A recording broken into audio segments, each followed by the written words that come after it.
We're now going to consider another measure of variance, and that is standard deviation. And so, what is standard deviation? Well, I'm glad you asked. It's often used, and the steps that are taken to calculate standard deviation are as follows. You find the mean of the data. So let's say you've got a 7, 8, 10, 20, 100 data points, and you find the mean, and then you find the square of the difference. So it has some similarities to the mean absolute deviation. In other words, we take each data point and we subtract the mean from it.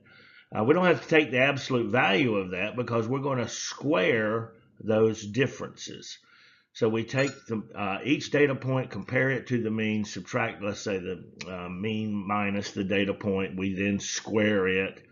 Then we add up all the sums of those values, and then we divide that by the number of values in the data set. And that value is what is called the variance. And then we take the square root of the variance, and that is standard deviation. And so you can see this formula here on your screen down here at the bottom. So the formula for sigma, that's the little symbol here, is the lowercase. Let me make note of it right here.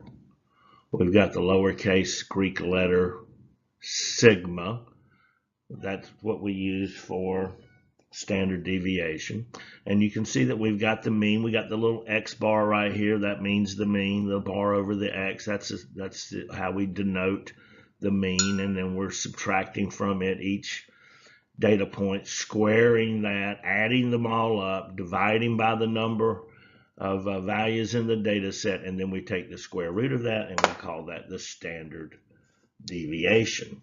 And so we compare that. We can use that to make a comparison to the mean itself and determine how close our data set may be together or how spread out it may be. And it can give us some valuable insight into making some judgments based on statistical analysis. And let's go and let's begin to look here at a specific problem.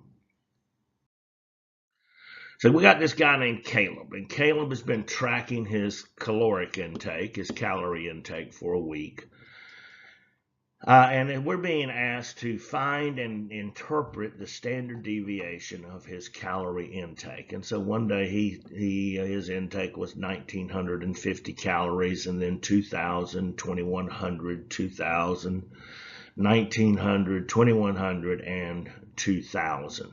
So we got a set of data here, and we're going to move over here to the calculator because I don't know about you, but finding the mean of this is not too bad. There's 1, 2, 3, 4, 5, 6, 7 data points, so that doesn't seem to be too bad, but easy to find the mean. But I really don't want to have to then take the mean and subtract each data point from it and then square it and then divide it by 7 again, the number of values in the data set, and then take the square root of that. If my calculator can actually do that for me, as long as I understand what the concept of standard deviation is and how it's derived, and that's what we looked at in the previous screen. So we're going to jump to the calculator. We're going to enter this data. We're going to then use our one variable statistic calculation mode and interpret some data. Well, here we go. As promised, we're over here on the calculator. And so let's first go in here and let's enter this data. So I'm gonna hit the stat button, and I'm gonna choose edit. And I've got a couple of sets of data in here from the previous time I did this. So I'm gonna go out here and clear out L2. So I've got to move up the cursor up, highlight L2. I'm gonna hit clear and move it down. That's going to delete that data. Then I'm going to hit the left cursor then go up to L1, and I'm only going to use L1 data in this example here, and I'm going to clear it, and we're going to hopefully fairly quickly enter this data. It's a little bit slower for me to enter it here on the computer than it is if I had the calculator in my hand. But this example does come from page 759 in your textbook. It's example 3. So on day 1, he had 1,950 calories intake, and day 2 was 2,000, day 3 was 2,100, and day 4 was 2,000 again, and day 5 was 1,900. And let's see, that was day 5. Day 6 was 2,100. And then on day 7, he had another 2,000. So before I leave, I just want to review my data real quick, make sure I inputted it correctly. 1,950, 2,000, 2,100, 2,000, 1,900, 2,100, and 2,000. Now I'm going back to the stat button. So I hit stat. This time I'm going to move the cursor, move it to calc. I'm going to choose this one variable statistic. So I'm going to hit enter. It's already highlighted. Now I can see from my previous thing that I did the data in L2. And if I do that, I'm going to probably get an error or a 0 because there's nothing in there. So I want to get it back to L1. So I'm going to hit second and the number 1 button, which is L1. And I can see it's made that change. And now I'm just going to enter through here. And here we go. Now, from looking at this data, I see the X with the bar over it. That means the mean, and the mean is 2007. Well, let's just round it to the nearest tenth. 2007.1 calories is our mean.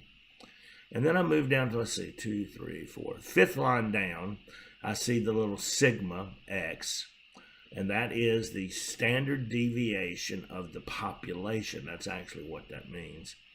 If that was a sample, the fourth line down where you see the SX, that's really what we should use if it was a sample on its standard deviation. But we're going to go with the population because that's what we have. This is not a sample. This is just what he did for that day. So it's really, for that week. So it's really a population. And it's 67.8. And a little bit later we'll get into some more of what these values actually are and what they mean, some of the other ones. But the ones I'm focused on right now is the mean of 2007.1 and the population standard deviation of 67.8.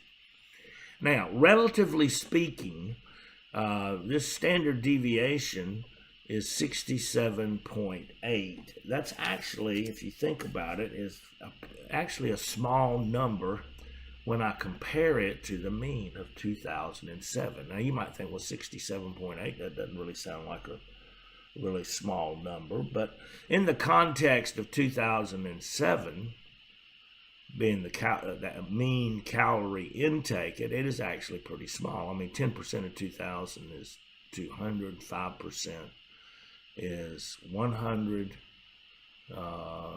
So this is about a 3 or 4%, if I would really calculate that out, about a 3 or 4% variation in the data.